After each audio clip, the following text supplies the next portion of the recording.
मनपाच्या जुने दाणे डबरा व गंजबाजार गाळे भाडे वाढीबाबत पालकमंत्रींना निवेदन। अहिल्यानगर पालकमंत्री नामदार राधाकृष्ण विखे पाटील यांच्या जनता दरबारात भाजपा व्यापारी आघाडीच्या वतीने शहर जिल्हाध्यक्ष महेश गुळे यांनी मनपाच्या जुने दाणे डबरा व गंजबाजार गाळे भाडे वाढीबाबत पालकमंत्रींना निवेदन दिले।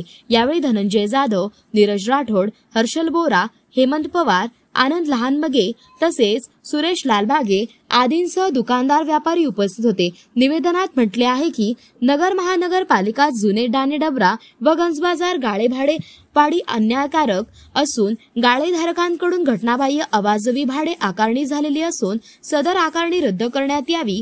तसेच गाळेधारकांचे मालक महानगरपालिका असताना गाळेधारकांकडून घरपट्टी व इतर कर घेऊ नये। दिनांक 6 नोव्हेंबर 2023 चे महाराष्ट्र शासन राजपत्र असाधारण भाग 4 व असाधारण क्रमांक 418 नुसार नवीन भाडे आकारणी करण्यात यावी। सन 2016-17 साली जे मूळ भाडे आकारणी होती व त्यानंतर करण्यात आलेले भाडे वाढ यात फार मोठी तफावत आहे व तो दुरुस्त करण्यात यावी। दिनांक 20/7/2018 रोजी झालेल्या महासभेत प्रस्ताव क्रमांक 3 प्रस्तावाचा विषय गाळे धारकांचे भाडे वाढ रद्द करण्याबाबत तसेच सविस्तर चर्चा होऊन सदरचा निर्णय झाले असताना त्याच्यावर कोणतीही कारवाई झालेली नाही। सदर गाळेधारक अंदाजे 50 वर्षापूर्वीचे जुने आहे, त्याचाही विचार करावा।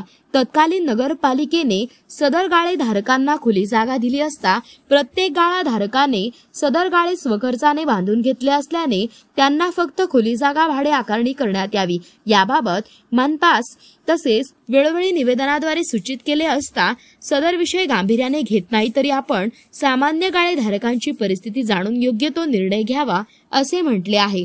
प्रतिनिधी महेश कांबळे। जय श्रीराम।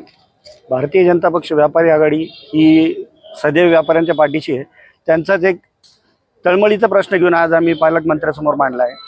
महापालिकेचे जेवढे काही गाळेधारक आहेत शहरातील, अहिल्यानगर शहरातील, त्यांची अवास्तव भाडेवाढ करून त्यांना वेळोवेळी नोटिसा देऊन त्यांना एक प्रकारे मानसिक छळ व त्रास करण्यात येत आहे। त्या संबंधित अधिकारी देखील इथं नोटीस घ्यायला, ते आमचं निवेदन घ्यायला हजर नव्हते। आम्ही तो निवेदन महापालिका आयुक्तांच्या समोर महापालकमंत्र्यांना देणार होतो, तर पालकमंत्र्यांनी ते स्वीकारलं आहे। त्यांनी योग्य तो न्याय देण्याचा आम्हाला शब्द दिला आहे। तरी संबंधित पालिकेने सदर निवेदनाची दखल घेऊन व्यापाऱ्यांना योग्य तो न्याय द्यावा हीच विनंती। धन्यवाद। जय श्रीराम। आज आम्ही व्यापारी आघाडीच्या तर्फे माननीय नामदार राधाकृष्ण विखे पाटील यांना महापालिकेच्या गाळ्यासंदर्भात निवेदन दिले। महापालिकेने जे गाळेधारक आहेत त्यांच्यावर महापालिकेने आवाजावी जी भाडे आकारणी केलेली आहे ती रद्द करून कमी करण्यात यावी। राज्य शासनाचा जो GR आहे त्यानुसार ती भाडे आकारणी करण्यात यावी याकरता आम्ही ते निवेदन दिले। महापालिकेने काही गाळेधारकांना मोकळ्या जागा दिल्या होत्या, परंतु त्यांना बांधकामाचे भाडे आकारण्यात आले व घरपट्टी सुद्धा आकारण्यात आलेली, ती रद्द करावी, योग्य ते भाडे आकारण्यात यावे याकरता निवेदन देण्यात आले आहे।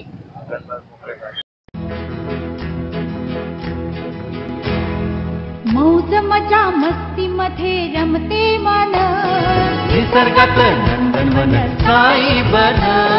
मौज मजा मस्ती मध्ये रमते मन, निसर्गात नंदनवन साई बन, साई बन। सुटीचा आनंद लुटू झाडी हिरवीगार, प्राणी पक्षी कारंजे धबधब्यांची धार, ला ला ला ला ला ला ला ला ला ला ला ला। विरंगुळा विसाव्याचे बेतू क्षण, मौज मजा मस्ती मध्ये रमते मन, निसर्गात नंदनवन साई बन, साई बन। टेन्शन पासून राहू दूर, आनंद घेऊ पुरेपूर, हुरडा पार्टी वनभूषण या वैशिष्ट्यांसह अल्पावधीत लोकप्रिय झालेलं पर्यटन स्थळ साई बन।